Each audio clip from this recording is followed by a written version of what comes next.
आज का विचार प्रस्तुत करने जा रही हूँ जो इस प्रकार से है। ऐसी वाणी बोलिए मन का आपा कोय, और को शीतल करे आपो शीतल होय। आता मत करो। क्या बोल रही है? अर्थ बताओ वहीं से। हमें ऐसी वाणी बोलनी चाहिए जो हमें भी अच्छी लगे और दूसरों को भी अच्छी लगे। हमको ऐसी वाणी बोलनी चाहिए जो सभी को प्रिय लगे, कर्ण प्रिय लगे, कानों में भी अच्छा लगे। हमको मेरे कानों में भी अच्छा लगे, दूसरे के लिए क्या लगे, अच्छा लगे। हमको कभी भी जो है ऐसा नहीं बोलना चाहिए जो दूसरे को क्या मिले, जिससे दूसरे को कष्ट मिले, दूसरे को खराब लगे, दूसरे को क्या लगे, खराब लगे। हमेशा अच्छा बोलो, मधुर बोलो, लेकिन इतना अच्छा भी मत बोलो कि जिसमें किसी का अहित छिपा हो। यदि जो है आप ऐसी बात बोल रहे हैं उसमें किसी का अहित छिपा हो तो उस बात को भी नहीं बोलना चाहिए। उतना अच्छा भी नहीं बोलना चाहिए, है ना। उतना अच्छा भी नहीं बोलना चाहिए जिसमें किसी का क्या छिपा हो, अहित छिपा हो, है ना। लेकिन हमेशा क्या बोलना चाहिए, अच्छा बोलना चाहिए, मधुर बोलना चाहिए, मीठा बोलना चाहिए, ताकि वो बात जो है दूसरे को भी अच्छी लगे और अपने को भी अच्छी लगे। इधर लिखा हुआ है न चौरहारम न चिराजहारम, न च भ्रातिभाजं न च भारकारी, त्रिभाजं न च भारकारी, ये कृते वर्धते एव नित्यं, ये कृते वर्धते एव नित्यं, विद्याधनं सर्वधनं प्रधानम, धनम सर्वधनम प्रधानम। आगे देखो मेरे साथ बोलो। न चौरहार्यम न च राजहार्यम, प्रहारम न च राजहार्यम, न भ्रात्यभाजं न च भारकारी, निर्वाजं न च भारकारी, यये कृते वर्धते एव नित्यं, कृते वर्धते एव नित्यं, विद्याधनं सर्वधनं प्रधानम, धनं सर्वधनं प्रधानम। इसका मतलब ये हो गया, क्या हो गया इसका, न चौरहार्यम न च राजहार्यम, जिसको न चोर ही चुरा सकता है, जिसको न चोर चुरा सकता है, नहीं राजा हमसे छीन सकता है, नहीं भाइयों में बांटा जा सकता है, और व्यय व्यय करने पर हमेशा क्या होता है, बढ़ता जाता है। हम जितना व्यय करेंगे वो बढ़ता जाएगा। ऐसा धन जो है क्या है, ज्ञान। Very good. ऐसा धन जो है ज्ञान है। विद्या उन धनों में सबसे प्रधान धन है, सबसे बड़ा धन है। ठीक। विद्या एक ऐसी चीज है जो भाइयों में उसका बंटवारा नहीं होता है। भाई में बंटवारा होता है ना, दो भाइयों में होता है, नहीं होता है? दो भाई में बंटवारा होता है ना, अलग अलग होते हैं, लेकिन हम विद्या को बांट सकते हैं, नहीं बांट सकते। एक का उसका नॉलेज उसके पास है, उसका नॉलेज उसके पास है ना। नहीं उसको जो है राजा तुमसे ले सकता है कि राजा बोलेगा अपनी विद्या मुझे दे दे, तो ऐसा भी नहीं हो सकता है। और है भाई, ठीक है ना। न भ्रातृभाजन न वो भारी होती है हमारे पास, भारी भी होती है। हम कहीं जा रहे हैं तो गरा होता हमारे पास, गरा नहीं होता ना, भारी नहीं होता, उसका लोड नहीं होता ना, लोड होता है नहीं, उसका भार ही नहीं है ना। हम जहाँ जा रहे हैं हम उसको अपने साथ ले जा सकते हैं, ठीक है ना।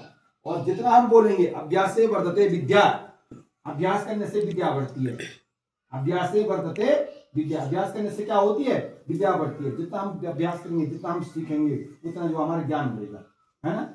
व्यय कृते वर्धते नित्यं, हमेशा जो व्यय करने से वो हमेशा बढ़ता जाता है। ऐसा धन जो है सभी धनों में सबसे बड़ा धन है। वो धन कौन है, वो धन कौन है, विद्या या ज्ञान, विद्या या ज्ञान। इसलिए विद्या ग्रहण करो, निश्चित रूप से सफलता मिलेगी, निश्चित रूप से क्या मिलेगी, सफलता मिलेगी, अपने सफल जीवन जिएंगे, है ना। तो नीचे लिखा हुआ है आज का सामान्य ज्ञान है उत्तर का विशाल मैदान। मुख्य रूप से मैंने परसों आपको लिखाया था कि भारत के 5 प्राकृतिक विभाग हैं। नंबर 1 हिमालय पर्वतीय क्षेत्र, नंबर 2 उत्तर का विशाल मैदान, नंबर 3 दक्षिण का पठार, नंबर 4 थार का रेगिस्तान, नंबर 5 समुद्र तटीय मैदान, और छठवें में अगर करेंगे तो द्वीप समूह। तो हम सीधे एक साथ बोलेंगे उसको, समुद्र तटीय मैदान, द्वीप समूह। इस प्रकार से 5 भाग हो गए हैं। मैंने आपको ये भी बताया था कि हमारे देश का जिस प्रकार से यहाँ देखे होंगे ना, हमारे यहाँ का भूभाग सर्वत्र एक समान नहीं है।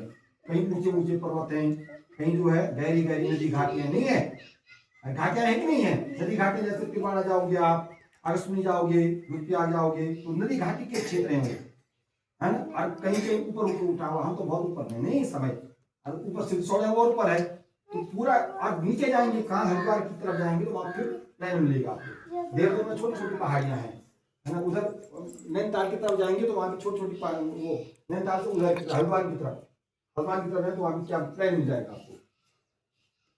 क्या मिलेगा? समतल मैदान मिलेंगे। तो हर जगह एक समान नहीं है, उसको बोलते प्राकृतिक भाग। हमारा जो प्राकृतिक बनावट है देश की, वो सर्वत्र एक समान नहीं, अलग अलग है।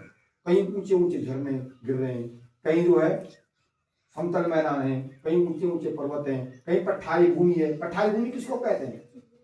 भूमि से, जमीन से ऊपर उठा हुआ भाग, लेकिन ऊपर से समतल होता है, उसको पठारी बोलते हैं। मरुस्थलीय भूमि किसको कहते हैं? जहाँ पेड़ पौधे नहीं उगते, बहुत कम उगते हैं, ठीक है ना, बजरी ही बजरी रहती है, बहुत गर्मी होती है, उसको मरुस्थलीय भूमि कहते हैं, है ना, ठीक है ना। समुद्र तटीय भाग किसको कहते हैं? जो भाग जो समुद्र तट के निकलते हैं, मैदानी भाग में रहता है, वहां क्या रहता है? मैदानी भाग कहते हैं उसको, ठीक है ना। और जो ये लिखा हुआ है उत्तर का विशाल मैदान, तो ये विशाल मैदान जो है गंगा यमुना जो है, नदियां, सिंधु हो गई, ब्रह्मपुत्र हो गई, जो हिमालय से जो नदियां निकलती हैं, उन नदियों से बना हुआ ये मैदान। उन नदियां अपने साथ जलोढ़ मिट्टी बहा करके ले जाती है, ठीक है ना, अपने साथ जो है जलोढ़ मिट्टी बहा करके ले, उस उपजाऊ मैदान में बोलते हैं, गंगा यमुना का उपजाऊ मैदान या उत्तर का विशाल मैदान में बोलते हैं, ठीक है ना। समझ में आ गई बात? वे कहां से कितने राज्यों में फैला हुआ है? पंजाब हो गया, हरियाणा हो गया, राजस्थान हो गया, उत्तराखंड का कुछ क्षेत्र हो गया, राजस्थान का उत्तरी क्षेत्र है, राजस्थान का उत्तरी क्षेत्र, उत्तर प्रदेश हो गया, उत्तर प्रदेश पूरा उसी में है, बिहार का हो गया, बिहार कुछ पर्वतीय क्षेत्र भी है, झारखंड हो गया, बिहार और पश्चिम बंगाल टच होता है दोनों राज्य, तो थोड़ा थोड़ा पर्वतीय भी है वहाँ, ठीक है।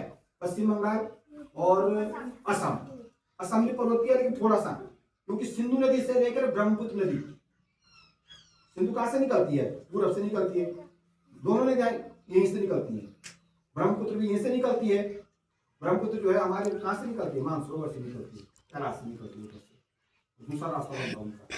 तो सिंधु से लेकर के ब्रह्मपुत्र नदी के मैदान तक, सिंधु के क्षेत्र से ब्रह्मपुत्र तक जो है ये मैदान फैला हुआ है। तो इसमें कितने राज्य हो गए? कितने राज्य टच कर रहा है? 1 2 3 4 5 6 7 8 9 राज्य। कितने राज्यों फैला हुआ है? 9 राज्यों में।